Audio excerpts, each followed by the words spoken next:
Welcome to Reflections and Confessions of the $50 Billion Man. We're just leaving Guthrie now on the way to the airport, Edinburgh, where we will fly to the Middle East. And then from the Middle East, we'll fly to onto Asia, where we'll be gone approximately 3 weeks. During that 3-week period, I will spend a lot of time on the, in addition to my normal duties of the mentees and reading their weekly reports and having a few Zoom conference calls with the various monthly groups. I will be working a great deal on the Christmas Hardcore seminar.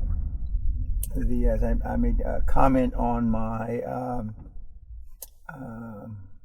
Twitter account yesterday and other social media. Although it's not going to be my last seminar, I want it to be my very best to date. And since it's the first that I'll be doing the hardcore 11-day seminar, I am going to put a lot of effort into it, as I do all of them. For every hour that I spend, 60 some hours in the seminar, regular seminar, I put at least an hour, if not 2 hours, in beforehand. And even though I could give the seminar in a coma, asleep, the 1,880 slides, PowerPoint slides, I change some 20% every seminar, and I actually change them during the week to see to match up to things that I've already covered and the attendees. So it's more germane to each individual that attends.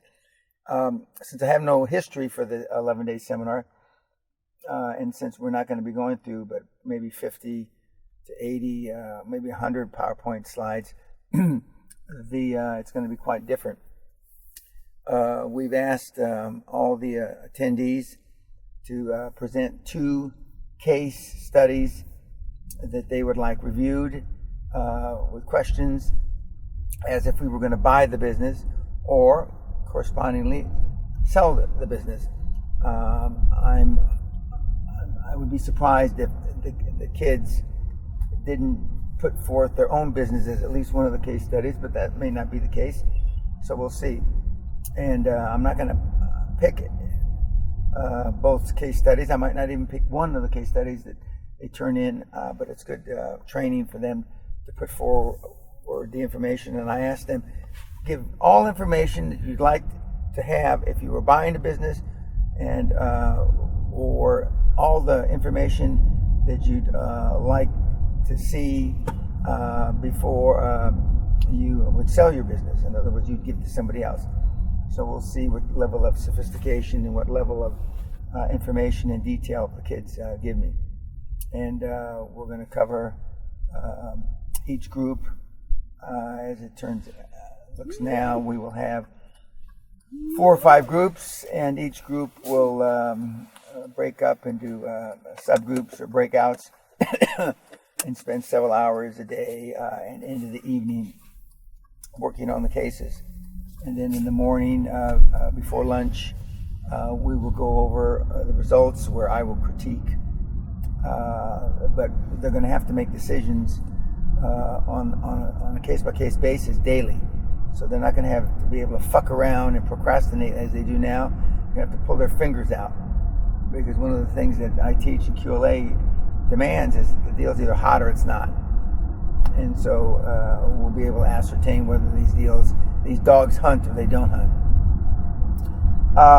It is now the first few days of November 2015, and the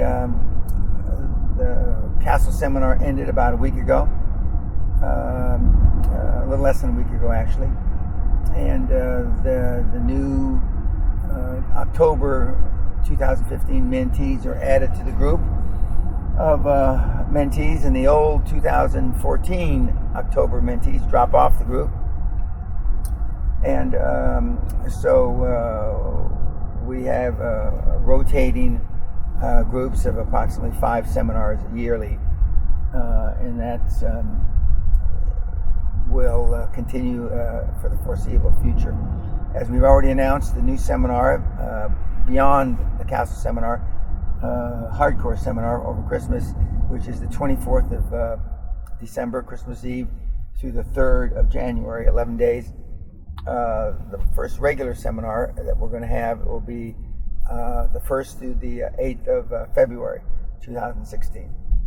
And we've already got people signing up for it. And actually, we already have people that have signed up several months ago that couldn't attend the October seminar. As you can see, I'm wearing my hat. Showbiz is my life. The showbiz reality show saga continues. I can see quite clearly why it takes years to get some of these projects away, and mine's pretty straightforward. So we're pushing ahead. We have a production company, and we have one major network that is still is looking at it, and we're trying to fine-tune the product that we give them. Although, like everything else in life, we run into some speed bumps, and so as I've taught, the road to success is always under construction. So we will get this to bed in this year, and if there is a filming, it certainly won't start before next year. It's taken on at least 5 different formats. We're on 2 continents, both in the UK and in the United States, with no less than 8 or 9 different networks on both in both the UK and the US. If this goes through in anything that's even reasonably close to the current format, it will be a first. There's literally nothing even remotely tied to, directly, indirectly, this kind of format currently on reality shows with a show or with a business orientation. So there's some technical issues and legal issues that we are grinding to presently. So as I said more than a year ago, though I want to put forward a QLA message, this may or may not come to fruition for a lot of different issues that someday I may elaborate on, but not at this juncture. A number of points have become even more crystal clear than normal in the last seminar. The last seminar we had, again, people from all over. We had virtually all the continents represented as per usual. But what I found quite, not amazing is too strong a word, but what I found unusual is the naivete of some of the members. Now, I recently announced that the Ask the $50 Billion Man questions that would get you a free seat at the seminar ended. In the last free seminar vis-a-vis the official contest came to the October seminar, and we made an announcement about that. And the primary reason that I dispensed with the contest is that not that I had to read 600 questions in a day before shooting recent podcasts, because I've done that on several occasions, but that 600 of the questions, about 575 or 585 have previously been answered by me. In addition to that, not only had I answered them, but about 500 of them are answered in the book on the 400 or 500 pages of free content that I have on the site, in addition to the Dan Loke site where he is memorialized all my previous product. They're all answered. And you kids keep asking the same fucking questions over and over and over. So it's one of two things. Either you're fucking thick, or you don't read all the free content and you're looking for a quick fix. Well, if Dan answers this question, this is the guilt-hitch panacea. This is the key to my success going forward. And that's that is the reason why you're all fucked up now. There is no guilt-hitch panacea. And QLA is a numbers game, as is most of life. Anyway, so the contest, the formalized contest is done. Although from time to time you still can submit questions to me, and I will continue to read them.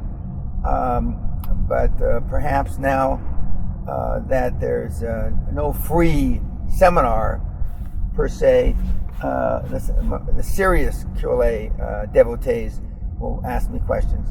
Now, when I see a question that really merits some sort of reward, I will still find it incumbent upon myself to give a free seat at the seminar. But there's no guarantee in that. We had 2 this year, and that doesn't mean there'll be 2 next year. That doesn't mean there'll be any next year. It might mean there'll be 5 or 10 next year. You can't tell. But so for those serious devotees, then I encourage you to continue to send me questions. But I also encourage you to absolutely read all the free content. And when you write me and you say, I've looked at all your stuff online, I know that's bullshit. Because then you ask me some fucking idiotic question that is in the second chapter of the book.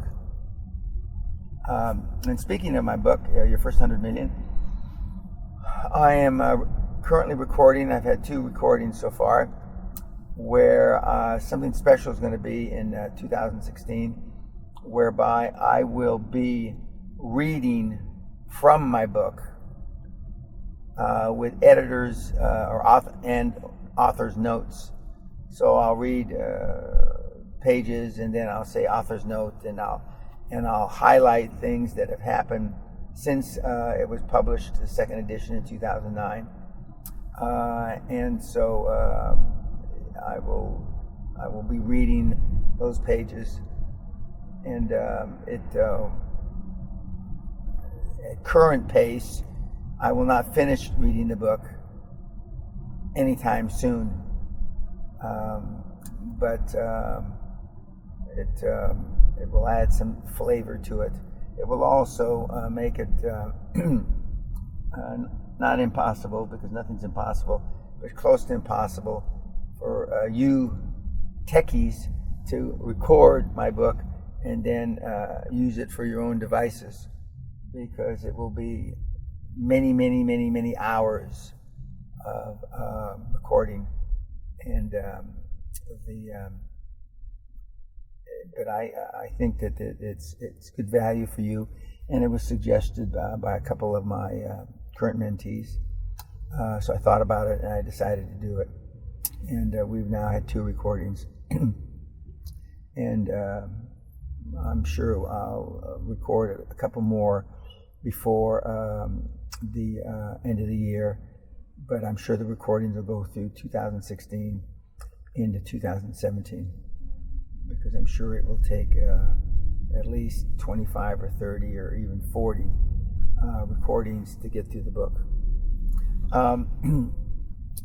As we drive through Forfar, which is one of the 2 closest towns to the castle, I noticed that as I do every time I drive through it, it virtually has not changed 1% since I came here in 1984.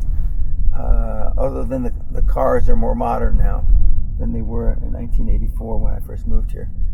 And so, but I swear that some of the little old ladies with gray hair and their shopping bags, although they can't possibly be alive still, look exactly like they did in 1984, some 31 years ago.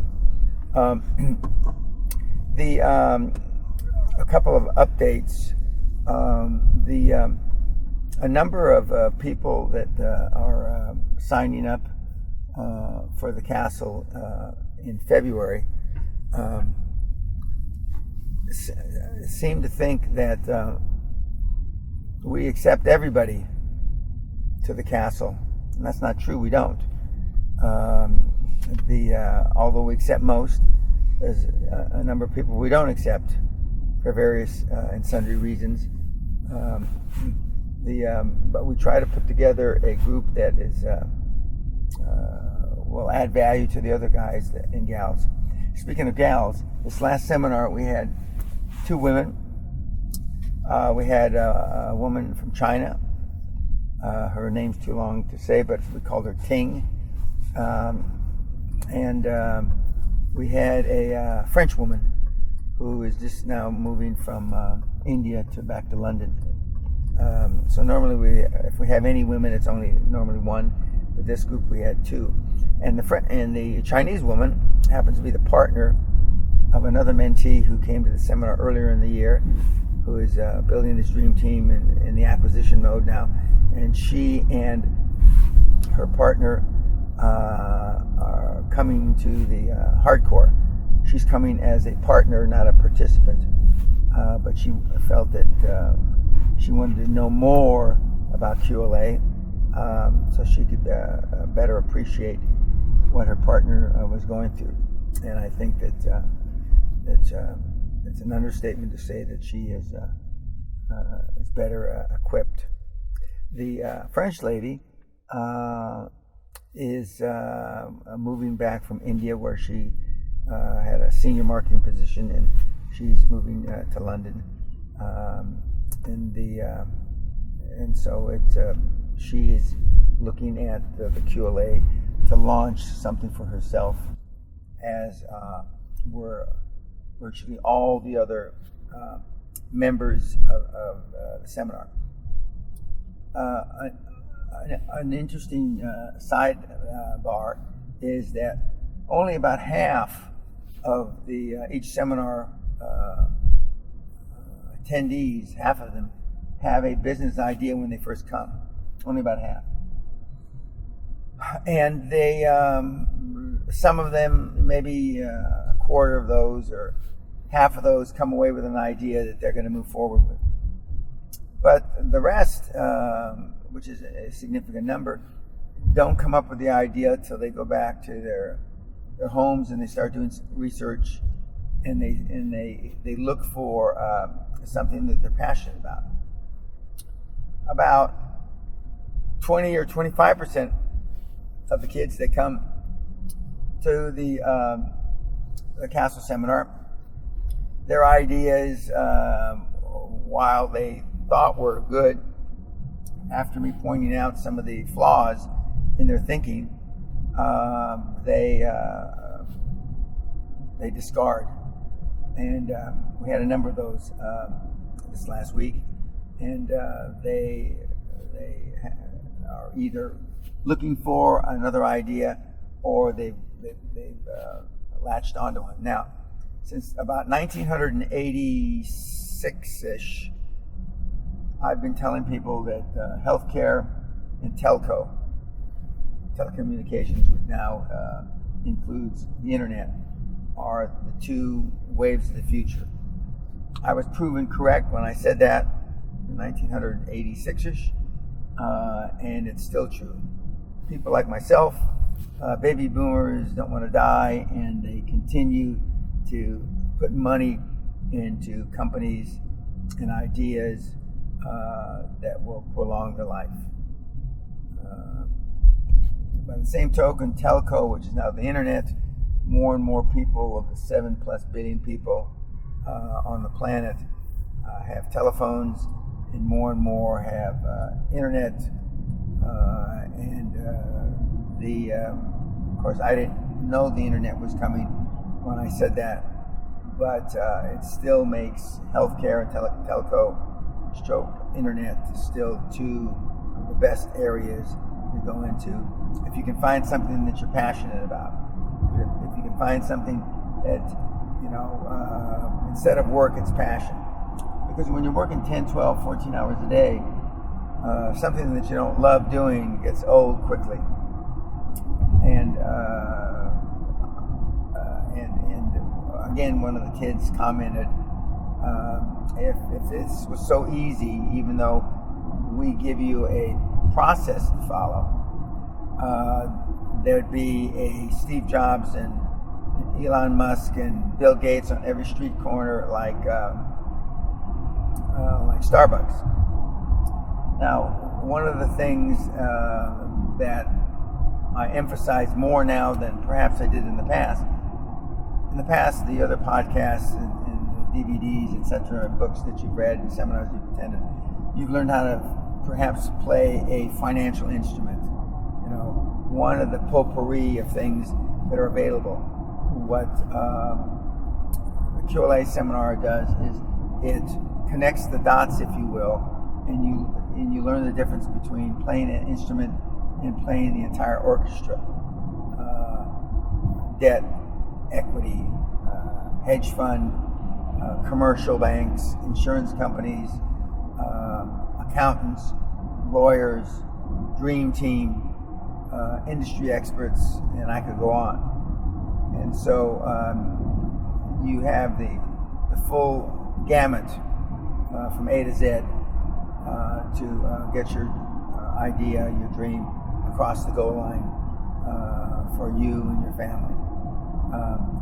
But part and parcel of that is a lot of people talk about the journey. Well, I don't believe in the fucking journey. A journey is like you meander from side to side like a river. A river meanders because it goes to the point of least resistance, and then when it hits rocks, it goes back the other way. The QLA is not a journey. Heretofore, up till the time you discovered QLA, for whatever reason you discovered it, either directly through me or indirectly through me, it's a process. It's a 7-step fucking process.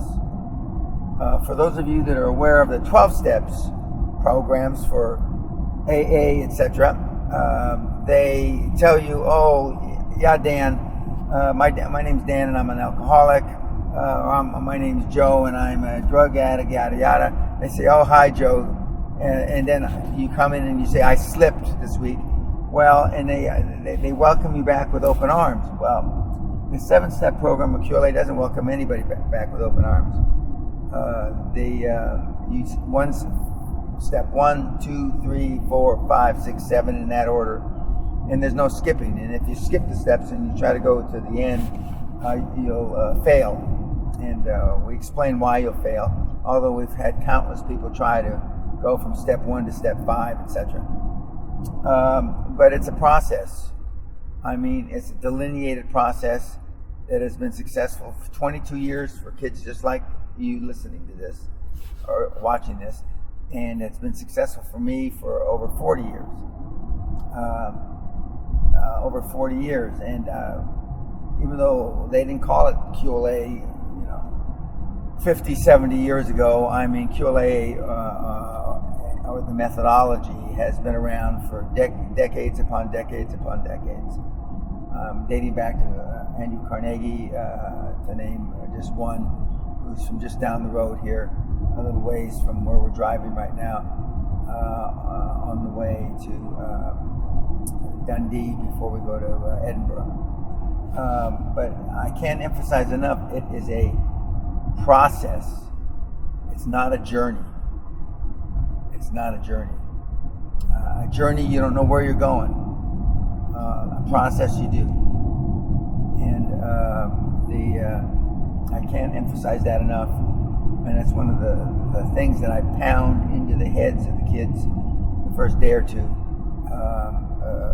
vis-a-vis how to make the most of their time, both at Guthrie Castle and how to, during the seminar, and how to make most of the time once they leave. Because if you don't follow the processes, I mean, you're going to get discouraged, and ultimately you'll quit. And we certainly have people that do quit. Whilst they may have had some success, they cannot enjoy the fruits of their labor in a major way through geometric growth and having your dreams fulfilled. In January, we just in this last seminar for October, we changed the format of the slides. The PowerPoints are different; they're new, not just in content, but in the actual pictures of how they look when they're printed and when you see them. They are more modernistic, and it's the first time we've actually changed the format of what the slides look like in 20 years. Although nobody complained about them that I know of, but we modernized them to bring them into the 21st century. When the kids come to the seminar, one of the things that we've added to the seminar is we have a live feed webinar from current mentees that are talking to the students, and then we publicize them to all of my current mentees that have gone through the program in the last year, and then we repeat some of the classic webinars that we've done in the last 2 or 3 seminars, and that's been very productive. Why I didn't think of this a few years ago, I don't know why I didn't think of it, but the important thing is that we do it now, and the kids really find it very, very beneficial. One of the most beneficial things that they've seen is they've seen a 25-year-old kid that came to the seminar with no idea be able to put together his dream team in about 45 days, including the accountants and lawyers, and embark on a $300 million plus acquisition candidate. And they've also seen recently a 17-year-old, just turned 18-year-old kid that is embarked, put his dream team together, not quite as quickly as that, and is embarked on in a different area, only being 17, 18 years old. So there's no age differentiation, and a lot of times the young kids get it done much quicker, because, as I've said for 22 years, young kids don't understand you can't build the fucking wall of China anymore. They just say, oh, okay, Dan, we'll go build the wall of China. Whereas the older guys and gals, oh, we know that the wall of China can't be built. We know it costs 10 million lives. We know this and that. Whereas the kids just don't give a shit. They just go out and do it. In fact, the kids are more inclined to follow my main adage, just fucking do it, as opposed to the older guys and gals that have been beaten up by life. I'm looking forward to the hardcore. I'm still somewhat surprised that we have a full house, and I underestimated the level of devotion from the QLA devotees that they would give up their Christmas, and which just gets back to one of my favorite sayings: you can never underestimate how wrong you can be. Well, I was dead wrong about that, and so I'm paying the price to action, and that price to action is that I will not be having a Christmas with my family, although my wife will be with me, but I won't be seeing my kids over Christmas. And either will all the attendees. They will be not with their families over Christmas, and in many cases they'll be many thousands of miles away. So, but all the more reason the importance of it. I've been asked, will I give any more hardcore seminars? The answer is I don't know.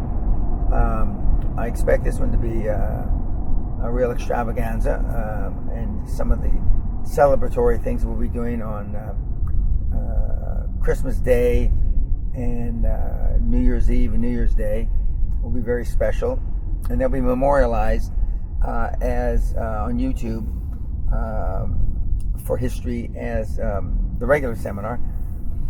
But Sally has some special things in store for the kids, and so I'm looking forward to that, and it'll give them something to remember in addition to all the stuff that they're going to learn. So I can't tell you whether we'll have another hardcore, and if we have another hardcore, whether it'll be over Christmas, although that's convenient for me, because that'll normally be downtime, because all of you guys are busy celebrating Christmas. I'll be giving another reflections and confessions when I return from Asia in about 3 weeks' time. Until then, God bless and peace.